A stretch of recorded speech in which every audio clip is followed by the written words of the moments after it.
didn't they? It's the alleged cheating scandal launching 1,000 saucy headlines. Deflategate.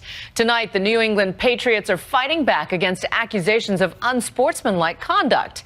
Did they deflate footballs during their championship game to gain a strategic advantage? 2015년 1월 18일 비가 내리던 질레트 스타디움에서는 뉴잉글랜드 패트리어츠와 인디애나폴리스 콜츠의 AFC 챔피언십 경기가 열리고 있었습니다. 이 경기에서 승자는 NFL 선수라면 모두가 꿈꾸는 슈퍼볼에 진출하게 되는데요. 이 쿼터 9분 21초가 남은 상황, 패트리어츠의 쿼터백 톰 브레이디가 던진 공이 콜츠의 라인베커 디켈 잭슨 선수에게 인터셉션을 당하고 맙니다. 인터셉션을 한 디켈 잭슨은 이를 기념하기 위해 팀의 장비 담당 직원에게 공을 맡기는데요. 하지만 공을 건네받은 직원은 뭔가 이상함을 느낍니다. 그 이유는 공의 이상하리만큼 바람이 빠져 있었다고 합니다. 해당 직원은 바로 팀에 이 사실을 보고했고 NFL 경기 담당관이 확인한 결과 패트리어츠의 공 12개 중 11개가 규정치보다 낮은 공기압인 채로 있었다는 것이 확인되었습니다. 누군가 의도적으로 바람을 뺀 것이 의심되는 상황, 결국 12개의 공은 모두 회수가 되었고 후반에는 정상적인 공기압의 공으로 모두 교체되었습니다. 경기는 45대 7로 패트리어츠가 압승을 거두면서 슈퍼볼에 진출하게 됩니다. 하지만 경기가 끝나고 사람들은 경기의 결과보다는 톰 브레이디가 던진 공에 바람이 빠져 있었다는 사실에 더 주목했는데요. 이는 디플레이트 게이트라고 불리며 당시 모든 뉴스의 헤드라인을 장식하게 됩니다. To Deflategate. Deflategate. Sports saga known as Deflategate. NFL report on Deflategate. 언론의 가장 많은 집중 포화를 받은 사람은 바로 패트리어츠의 쿼터백 톰 브레이디였는데요. 아시다시피 미식축구에서 쿼터백은 공을 가장 많이 만지는 포지션입니다. 그렇기 때문에 쿼터백마다 선호하는 공의 공기압이 존재하죠. NFL은 각 팀이 자신들이 공격할 때 쓸 공을 직접 가져오는 식이기 때문에 각 팀은 경기 전에 주전 쿼터백이 선호하는 형태로 공기압을 조정하고 모양을 다듬기도 합니다. 예를 들어 현재 뉴욕 제츠에서 뛰고 있는 에런 로저스는 공기가 빵빵하게 들어있는 딱딱한 공을 선호하고 톰 브레이디의 경우에는 공의 그립을 깊게 잡을 수 있는 물렁한 공을 좋아하는 선수 중에 하나였죠. 더군다나 챔피언십 경기 당일에는 비가 오고 있었기 때문에 물렁한 공으로 플레이할 때 얻을 수 있는 이점이 컸고 사람들은 이런 이점을 누린 톰 브레이디를 의심하기 시작합니다. 그렇게 패츠와 톰 브레이디를 비난하는 여론이 불처럼 번졌고 이 사태는 스포츠를 넘어 미국의 사회적인 이슈가 되어버립니다. 당시 모든 TV 방송에서는 디플레이트 게이트를 이야기하지 않는 곳이 없었죠. The big story this week, for better or worse, is what the media has been referring to,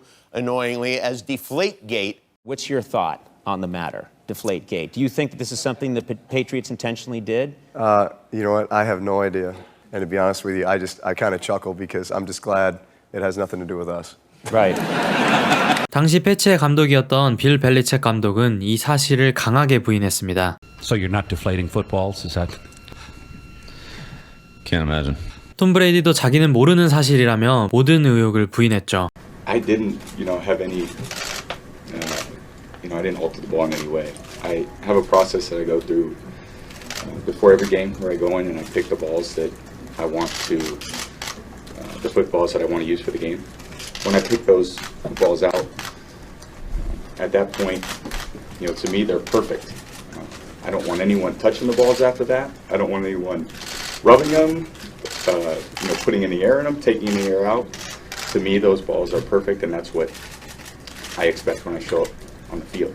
원래 챔피언십 경기가 끝나고 나면 다가올 슈퍼볼 경기에 모든 사람들의 이목이 집중되는데 이때는 모두가 슈퍼볼에는 관심이 없고 디플레이트 게이트에 모든 관심이 집중되었습니다. 그로부터 2주 뒤에 슈퍼볼은 예정대로 치러졌습니다. 패트리어츠는 시애틀 시옥스를 꺾고 슈퍼볼 우승을 차지하게 됩니다. 톰 브레이디는 슈퍼볼 MVP까지 차지하며 모든 것이 완벽한 시즌을 보냈지만 아이러니하게도 브레이디의 커리어에 가장 큰 흠집을 남기는 시즌이 되어버립니다. 슈퍼볼이 끝난 오프 시즌에도 논란은 사그라들지 않습니다. 당연히 NFL 사무국은 이 일이 발생한 직후부터 조사에 들어갔고 약 4달 정도의 시간이 흘러 2015년 5월 충격적인 조사 결과를 발표하는데요. 바로 뉴잉글랜드 패트리어츠가 실제로 챔피언십 경기에 사용된 공의 바람을 의도적으로 뺀 정황이 발견된 것이었죠. 당시 패츠의 장비 담당관 짐 맥넬리가 동료와 나눈 문자를 보면 짐이 도움이 필요해 와서 바람 빼는 것 좀 도와줘. 톰 진짜 엿 같네. 다음번 공은 존나 풍선을 만들어 놔야지. 야 안 그래도 어제 톰이랑 얘기해봤는데 너 그거 하는데 스트레스 많이 받을 거라고 말하더라. 당시 패트리어츠는 맥넬리가 말하는 디플레이터가 다이어트를 의미하는 것이라고 반박하기도 했지만 이건 여론을 더 자극하기만 했습니다. 문자 내용을 보면 적어도 톰 브레이디가 이 사실을 알고 있었고 더 나아가 이를 지시한 사람이 브레이디일지도 모른다는 강한 추측을 가능하게 했죠. 추가로 톰 브레이디가 이 일 이후에 해당 직원과 잦은 연락을 한 사실이 밝혀졌고 또 조사 과정에서 브레이디가 본인의 핸드폰을 부수는 등 브레이디를 의심할 수밖에 없는 일들이 발생합니다. 결국 NFL 최고 경영자 로저 구델은 톰 브레이디에게 다음 시즌 4경기 출장 정지를 내리고 패트리어츠에게 $1,000,000의 벌금과 2016년 1라운드, 2017년 4라운드 드래프트 지명권을 박탈합니다. 바람을 고의로 뺐다는 사실이 드러났기 때문에 패트리어츠 구단주 로버트 크래프트는 자신들에게 너무 가혹한 징계이지만 이를 받아들이겠다고 말합니다. 그럼에도 불구하고 톰 브레이디는 받아들일 수 없다며 항소하는데요. 하지만 사무국은 조사 과정에서 그가 자신의 핸드폰을 부수는 등 조사에 불성실하게 협조했다며 항소를 받아주지 않습니다. 브레이디는 자신의 부당함을 주장하며 본인이 연루됐다는 명확한 증거가 나오지도 않았고 핸드폰은 자신의 변호사가 조사 대상이 아니라고 했기 때문에 교체한 것뿐이라며 결국 이 사건을 법원으로 가져갑니다. 많은 팬과 언론들은 이런 패트리어츠와 브레이디를 못마땅하게 봤는데요. 그도 그럴 것이 패츠는 이미 전과가 한 번 있었습니다. 2017년 상대 코치의 수신호를 녹화하다 적발된 스파이게이트의 당사자로 당시에도 많은 비판을 받았습니다. 반면 패트리어츠 팬들은 우리 브레이디 괴롭히지 말라며 패츠의 홈구장 질레트 스타디움에서 프리 브레이디 집회를 열기도 합니다. 뉴욕 남부지방법원은 이 사건의 조사 과정이 공정하지 않았다는 이유로 브레이디의 항소를 받아들였고 그렇게 그는 징계를 받지 않고 다음 시즌에 출전할 수 있게 됩니다. 하지만 이번에는 NFL 사무국이 법원의 결정에 대해 다시 이의를 제기했고 최종적으로 법원은 사무국의 손을 들어주며 2015년에 내려지지 않은 징계가 2016년에 내려지게 되면서 결국 톰 브레이디는 2016 시즌 4경기 무급 출장 정지 그리고 뉴잉글랜드 패트리어츠는 $1,000,000의 벌금과 드래프트권 2장 박탈이라는 징계를 이행하게 됩니다. 이렇게 디플레이트 게이트는 마무리가 됩니다. 하지만 아직까지도 미식축구 팬들 사이에서는 논란으로 남아있는데요. 패츠와 톰 브레이디의 억울함을 주장하는 사람도 많이 있습니다. 어느 팀이든 공의 공기압을 조정해왔고 거기에 대한 규정 위반 여부를 측정한 사례가 없었는데 왜 갑자기 우리한테만 기준이 엄격하냐는 것이죠. 실제로 디플레이트 게이트 이후 2016 시즌 뉴욕 자이언츠와 피츠버그 스틸러스와의 경기에서 뉴욕 자이언츠가 사용한 공 2개의 공기압이 규정에 못 미치는 것으로 밝혀졌지만 NFL은 문제가 없다며 사건을 덮어버립니다. 어떤 사람은 과학적인 근거를 들어가며 챔피언십 경기 당일 추운 날씨 때문에 따뜻한 실내에서 맞춘 공기압이 야외로 나오면서 갑작스럽게 줄어들었을 것이라고 주장하기도 했습니다. 어디까지나 진실은 패츠와 톰 브레이디만이 알겠죠. 사실 챔피언십 경기에서 패츠가 만들어낸 45점 중에서 28점을 후반에 득점했기 때문에 공의 공기압과는 무관하게 콜츠가 경기를 내줬을 가능성이 높지만 스포츠는 경기 초반 흐름에 따라 승패가 갈릴 수 있고 부정한 방법을 통해 패츠가 조금의 이득이라도 봤다면 공정하지 못한 승부였음에는 틀림없는 사실이겠죠. 또한 이 일이 있기 전에도 다른 팀들은 패트리어츠 공의 공기압이 낮은 것 같다, 공에 끈적한 물질이 발라져 있는 것 같다는 의혹을 계속 제기해왔기 때문에 언제부터 패츠와 브레이디가 특혜를 누려왔는지는 모릅니다. 하지만 톰 브레이디가 NFL 역사에 남을 레전드 선수이면은 의심하는 사람이 없을 것입니다. 그는 빌 벨리책과 패트리어츠 왕조를 구축하며 선수 생활 중 총 7번의 슈퍼볼 우승과 5번의 슈퍼볼 MVP를 차지했는데 그중 3번의 우승과 2번의 MVP는 디플레이트 게이트 이후에 이뤄낸 성과입니다. 그러니까 브레이디는 정상 공기압의 공으로도 충분히 고특급 활약을 펼쳐왔기 때문에 디플레이트 게이트는 브레이디의 커리어에 유일한 오점임에는 틀림없을 것입니다. 브레이디는 이번 시즌부터 폭스 채널에서 NFL 해설을 맡으며 해설위원으로서 제2의 인생을 시작한다고 하는데요. 과연 톰 브레이디는 목소리의 공기를 살짝 빼고 공기 반 소리 반 해설을 보여줄까요? 오늘 준비한 이야기는 여기까지고요. 더 알고 싶은 스포츠 이야기나 선수가 있다면 댓글 남겨주세요. 그리고 구독과 좋아요 잊지 마시고 저는 더 재미있는 스포츠 이야기로 돌아오겠습니다. 지금까지 호랭이 스포츠였습니다.